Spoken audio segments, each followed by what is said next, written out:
Hello. പണ്ട് സ്കൂളിൽ പഠിക്കുമ്പോൾ അന്ന് പഠിപ്പിക്കണത് അന്ന് തന്നെ വീട്ടിൽ പോയി പഠിക്കുന്ന ഒരു ശീലം എനിക്കുണ്ടായിരുന്നു. ഇന്ന് അങ്ങനത്തെ ഒരു ശീലം എനിക്കുണ്ടായിരുന്നോ എന്ന് തന്നെ ഡൗട്ട്.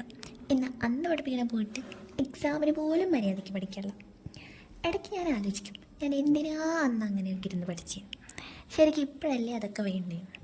അതല്ലേലങ്ങനെ വേണ്ടപ്പോൾ എനിക്കൊന്നും കറക്റ്റായിട്ട് വരില്ല.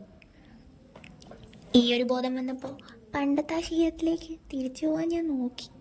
പക്ഷേ പെട്ടെന്ന് അങ്ങോട്ട് വർക്കായില്ല. പക്ഷെ ഞാനിപ്പോഴും ട്രൈ ചെയ്യുന്നുണ്ട്. എപ്പോഴേലും തിരിച്ചു വരുമായിരിക്കും. അപ്പോഴേക്കും പഠിത്തം തീരാതിരുന്നാൽ മതിയായിരുന്നു. സെം തുടങ്ങിയിട്ട് അധികം ദിവസമൊന്നും ആയാലും തോന്നില്ല. പോരാത്തതിന് കുറേ അവധി കിട്ടിയായിരുന്നു. ക്ലാസ്സസും കുറവായിരുന്നു. പക്ഷെ ഇൻ്റേണൽ എക്സാം ആവാറായി. ഒന്നും പഠിച്ചിട്ടില്ല, എന്നത്തെ പോലെ തന്നെ. ഇനി ഇങ്ങനെ ഇരുന്നാൽ അവസാനം പണി കിട്ടുന്ന തോന്നിയപ്പോൾ പഠിക്കാൻ തീരുമാനിച്ചു. രാവിലെ ഫുൾ മൂഡ് സിങ്സ് ആയിരുന്നു. അപ്പം രാത്രിയായപ്പോഴാണ് പഠിക്കാനുള്ള ബോധം ഉദിച്ചത്. അപ്പം സമയം കളയാണ്ട് പഠിക്കാൻ തന്നെ തീരുമാനിച്ചു. അപ്പം ശരി, ബായ്.